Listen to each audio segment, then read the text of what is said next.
Hey, hello my beautiful family and all, welcome back to my channel and thanks for subscribing my channel. We are growing very fast.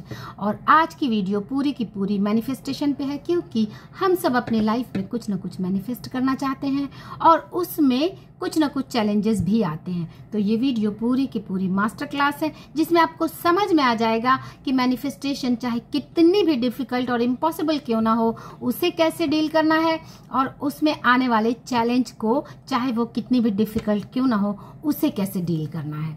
तो सबसे पहले एक story सुनते हैं।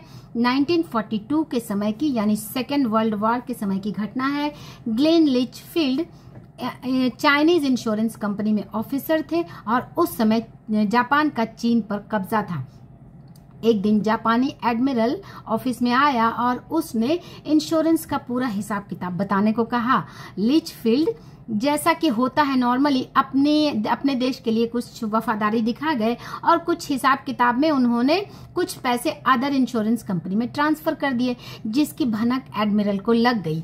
अब अगर वो पकड़े जाते तो ऑब्वियस उस टाइम में यही होता था कि टॉर्चर सेल में डाल दिया जाता था, जहां मृत्यु तक लोगों को टॉर्चर किया जाता था और मृत्यु होने तक उन्हें इतना टॉर्चर किया जाता था कि अंत तक उन्हें वो कुछ दिन भी नहीं बच पाते थे लोग और अल्टीमेटली उनकी मृत्यु हो जाती थी।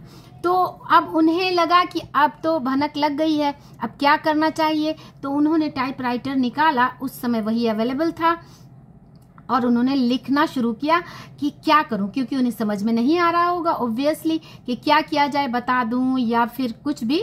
तो उन्होंने लिखना शुरू किया कि जाके, हो सकता है ऐसा भी हो सकता है कि हम बता दें और वो लोग कंसिडर करते हैं जेन्युइन नेचर को, ऑनेस्टी को, तो जाके बता दूं। स्टिल भी उस वक्त इतनी एम्पैथी नहीं थी कि अदर देश के लोगों को माफ कर दिया जाए। तो अगर वो बता देते फिर भी वो पकड़े जाते और उन्हें टॉर्चर सेल में डाल दिया जाता। एंड नेक्स्ट ऑप्शन था कि वो भाग जाते, लेकिन चाइनीज और जापानीज के फेस में ही अंतर पकड़ा जा सकता है, तो ये भी ऑप्शन नहीं था।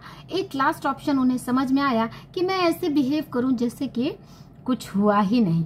और नेक्स्ट डे जापानी एडमिरल आया और उन्हें घूरा, लेकिन उन्होंने ऐसे बिहेव किया जैसे कि कुछ हुआ ही नहीं और जापानी एडमिरल उन्हें घूर कर देखकर वापस चला गया और उनकी जान बच गई। वो अपनी बुक में लिखते हैं, अपने स्टोरी में लिखते हैं कि अगर उन्होंने उस दिन कोई भी एक्शन लिया होता तो वो अपनी स्टोरी बताने के लिए जिंदा नहीं होते। ये डेल कार्नेगी की book stop worrying and start living की स्टोरी है। तो इस घटना से हम क्या समझते हैं कि ग्लेन लिचफील्ड को मैनिफेस्ट करना था अपनी लाइफ, अपनी जिंदगी, जो कि बहुत डिफिकल्ट सिचुएशन में उस वक्त थी, और मैनिफेस्ट नहीं करना था अपना पकड़ा जाना। तो उस वक्त उन्होंने मैनिफेस्टेशन की जो लॉ को, यानी जो प्रिंसिपल को अपनाया, वो था रिलैक्स्ड, काम एंड क्वाइट एंड हैप्पीनेस। और जिसे मैनिफेस्ट नहीं करना था उस पर ऐसे एक्ट करना जैसे कि वो है ही नहीं। तो यही प्रिंसिपल हमें अपनी लाइफ में किसी भी मैनिफेस्टेशन को, इसी प्रिंसिपल को अपनाना है कि अगर हम कुछ मैनिफेस्ट करना चाहते हैं तो ऐसे बिहेव करना है कि जैसे कि वो चीजें हमें मिलने वाली हैं, मिल रही है, और उसमें आने वाले हर्डल्स को इस तरह डील करना है जैसे कि वो है ही नहीं। अब ये प्रिंसिपल को आप किसी भी तरह से अपना सकते हैं, चाहे वो एसपी मैनिफेस्ट करना हो, चाहे वो जॉब मैनिफेस्ट करना हो, चाहे हेल्थ मैनिफेस्ट करना हो। एक और स्टोरी है जो मैंने किसी चैनल पे सुनी थी, keep growing in life with परम में, कि और ये बिल्कुल सच्ची घटना है कि किसी को 4th स्टेज का कैंसर डिटेक्ट हुआ और उन्हें डॉक्टर ने कह दिया कि अब आप 9 महीने से ज्यादा नहीं जी सकते हैं। तो उन्होंने सोचा कि अगर मैं ट्रीटमेंट कराऊंगा तो खर्चे भी बहुत आएंगे और अब कुछ ही समय बचे हैं तो ज्यादा लोगों से मिल लूं और कम से कम खर्च भी हो। तो वो गांव चले गए कि ये समय मैं अपने लोगों के साथ बिताऊंगा और खर्चे भी कम होंगे। वो वहां गए और वहाँ बागबानी खेती करने लगे, यानी अपनी लाइफ को पूरी तरह से जीने लगे, लोगों के बीच रहने लगे, यानी पावर ऑफ नाउ जिसे कहते हैं कि उन्होंने बस समय को जीना शुरू कर दिया, अपनी जिंदगी को, और देखते देखते वो भूल गए जो डॉक्टर ने उन्हें कहा था। और देखते देखते 9 महीने कैसे बीत गए उन्हें पता भी नहीं चला। और जब काफी साल बीत गए तो वो उन्हीं डॉक्टर्स के पास जाते हैं मिलने के लिए जिन्होंने उन्हें कहा था कि आप 9 महीने से ज्यादा नहीं जी सकते हैं। और वो डॉक्टर्स भी जिंदा नहीं थे और वो 112 साल तक जिए।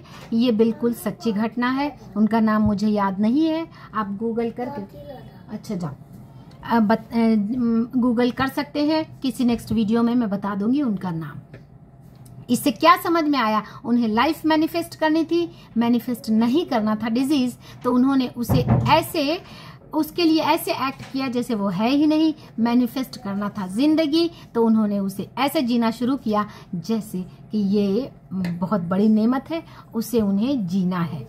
और तो ये फॉर्मूले को हम किसी भी चीज पे कैसे अप्लाई कर सकते हैं, चाहे वो एसपी मैनिफेस्ट करना हो, उसमें भी अगर आपको चाहिए तो आप उसे जीना शुरू करें, उस फीलिंग्स को, उस एंजॉयमेंट को पूरी तरह से, उस फीलिंग्स को जीना शुरू करें, यानी हैप्पीनेस के और विजुअलाइजेशन को पूरी तरह से जीना शुरू करें। और जो भी हर्डल्स हैं, यानी कि लोग आपके लाइफ में हर्डल्स क्रिएट कर रहे हैं, तो उसे ऐसे बिहेव करना है जैसे कि वो है ही नहीं, उसका इफेक्ट आपके अलाइनमेंट पर नहीं आना चाहिए।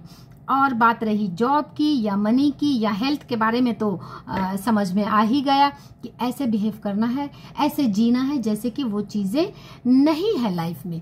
अब बात यहाँ पर ये आती है कि जब चीजें साफ विजिबल दिख रही हैं तो कैसे ऐसे बिहेव किया जाए जैसे वो चीजें नहीं है। एग्जाम्पल आपके सामने है ग्लेन लिचफील्ड का, कि उस वक्त वो फीलिंग्स आती है लेकिन उसे कंट्रोल करना है, बिहेव इस तरह से करना है जैसे कि वो नहीं है। इससे उस जो हर्डल्स है, वो रेसिस्टेंस है, वो बिल्कुल, मैं पहले भी बता चुकी हूँ कि कोई भी फीलिंग्स, कोई भी इमोशंस वेव की तरह बिहेव करता है जब तक उस पर फोकस ना किया जाए। ऑब्जर्वर इफेक्ट यहाँ पे काम करता है कि जब तक आप उस पर ऑब्जर्व नहीं करेंगे, उस पर फोकस नहीं डालेंगे, वो उस चीज का फिजिकल मैनिफेस्टेशन नहीं होगा और वो चीज वेव बन के फ्लो हो जाएगी। ग्लेन लिचफील्ड की स्टोरी से आपने बहुत अच्छे से समझ लिया होगा कि